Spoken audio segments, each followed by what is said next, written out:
ইসলাম ধর্মের চতুর্থ অধ্যায় আখলাক চ্যাপ্টারটা পড়বো। তো পার্ট 9 কি আছে? মিথ্যাচার। মিথ্যাচার থেকে পড়ি।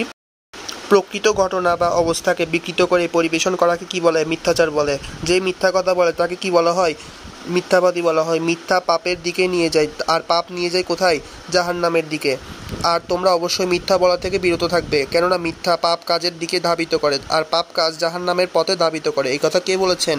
মহানবী সাল্লাল্লাহু আলাইহি ওয়াসাল্লাম। মিথ্যাচার মানুষকে কোন দিকে নিয়ে যায়?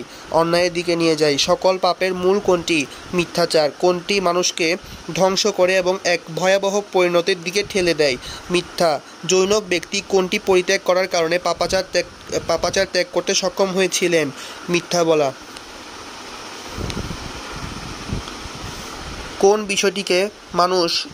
কোন বিষয়টি মানুষকে পাপ কাজের দিকে ধাবিত করে? মিথ্যাচার। তারপরে পার্ট 10 দেখো, গীবত বা পরনিন্দা। যা তোমার ভাই অপছন্দ করে তা তার অসাক্ষাতে আলোচনা করলে গীবত হয়। এই বাণীটি কার? নবী করিম সাল্লাল্লাহু আলাইহি ওয়াসাল্লাম। কিসের মাধ্যমে মানুষে ঘৃণা ও শত্রুতার সৃষ্টি হয়? গীবতের মাধ্যমে। গীবত বা পরনিন্দা করলে সমাজে কি প্রভাব পড়ে? পরস্পর শত্রুতার সৃষ্টি হয়। তোমরা একে অপরের পশ্চাতে নিন্দা করো না। তোমাদের মধ্যে কি কেউ তার মৃত ভাইয়ের গোশত খেতে চাইবে? নিশ্চয়ই তা তোমরা অপছন্দ করবে। এই বাণীটি কার ছিল? আল্লাহ তাআলার ছিল। আল্লাহ তাআলা করেছেন।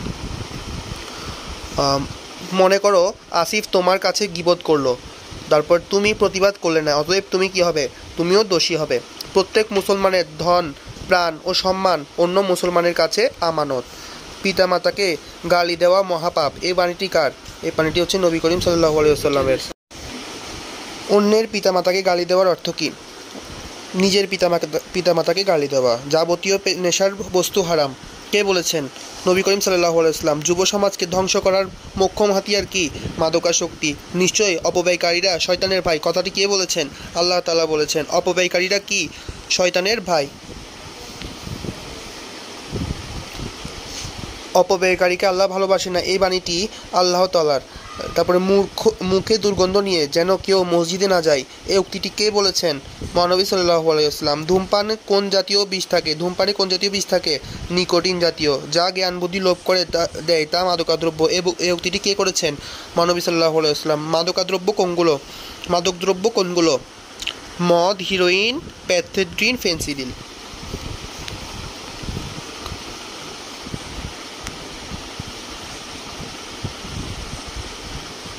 নিশ্চয় মদ, জুয়া, মূর্তি পূজা, ভাগ্য নির্ণয়ক তীর, অপবিত্র, শয়তানের কাজ। তোমরা এইসব থেকে দূরে থাকো, আশা করা যায় তোমরা সফলতা লাভ করবে। এই উক্তিটি কে করেছেন? আল্লাহ তাআলা করেছেন। কোনটি আল্লাহর স্মরণ থেকে দূরে রাখে? মাদকাসক্ত ব্যক্তি জান্নাতে প্রবেশ করবে না। কার বাণী?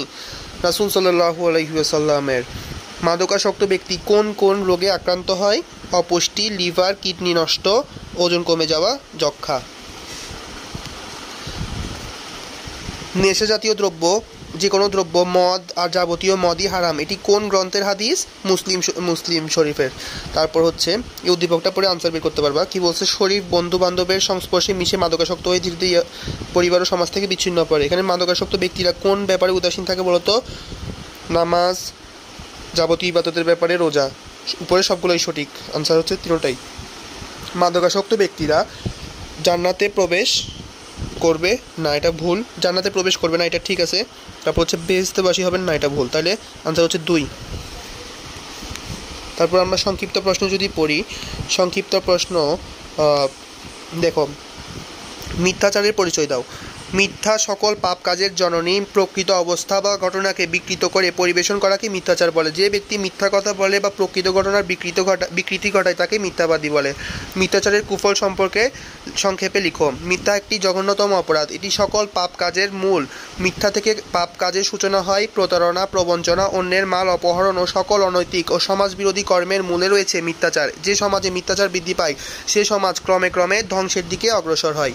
মিথ্যাচারের জীবন কেমন? মিথ্যাচার একটা নিন্দনীয় আচরণ। মিথ্যাবাদীকে কেউ ভালোবাসে না, কেউ বিশ্বাস করে না। বিপদের সময় তাকে কেউ সাহায্য করতে এগিয়ে আসে না। সকলে তাকে ঘৃণা করে, তার কথা কেউ গুরুত্ব দেয় না। পরিণামে দুনিয়াতে তার জীবন দুর্বিষহ হয়ে ওঠে।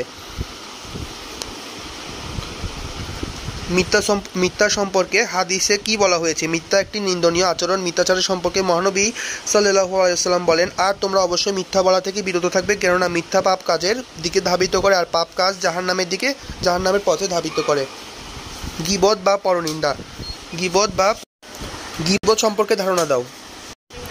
গীবত আরবি শব্দ, এর অর্থ পরনিন্দা, পরচর্চা, অসাক্ষাতে দুর্নাম করা, সমালোচনা করা, অপরের দোষ প্রকাশ করা, কুৎসা রটনা করা ইত্যাদি। ইসলামী পরিভাষায় কারো অনুপস্থিতিতে অন্যের নিকট এমন কোনো কথা বলা যা শুনলে সে মনে কষ্ট পায় তাকে গীবত বলে। প্রচলিত অর্থে অসাক্ষাতে কারো দোষ বলাকে গীবত বলা হয়।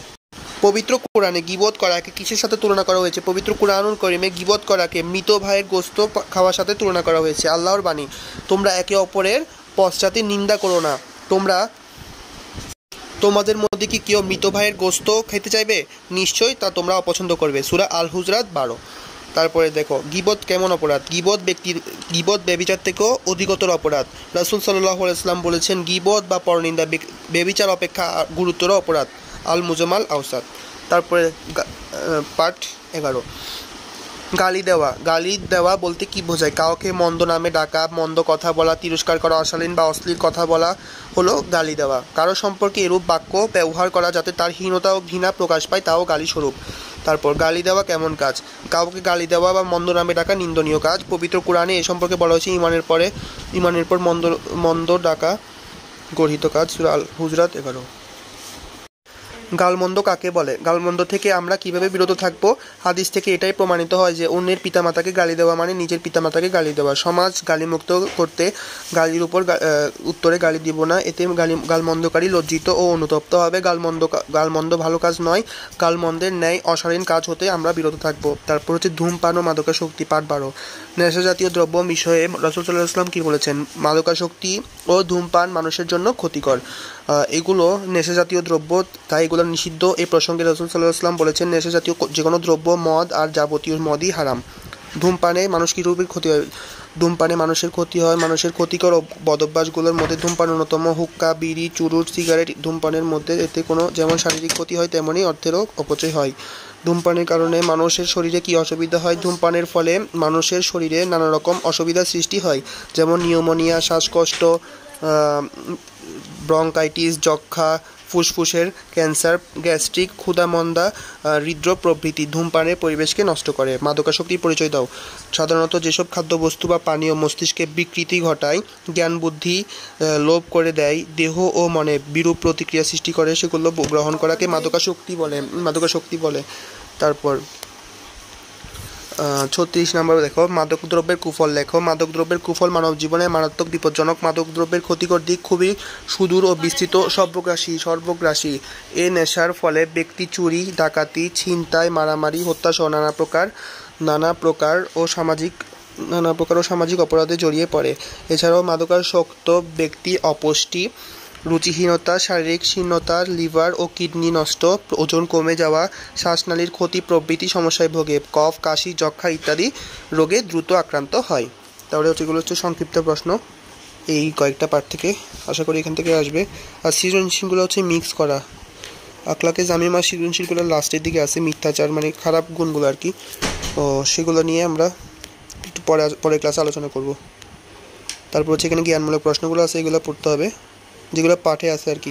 এখানে থাকবে লাস্টের দিকের সৃজনশীলগুলা হচ্ছে যে মিথ্যাচার মানে আখলাকে জামিমার খারাপ গুণগুলোর নিয়ে সৃজনশীলগুলো হচ্ছে লাস্টের দিকে আছে। তো ওগুলো পড়লে হয়ে যাবে আশা করি। পরের ক্লাসে আমরা আলোচনা করব।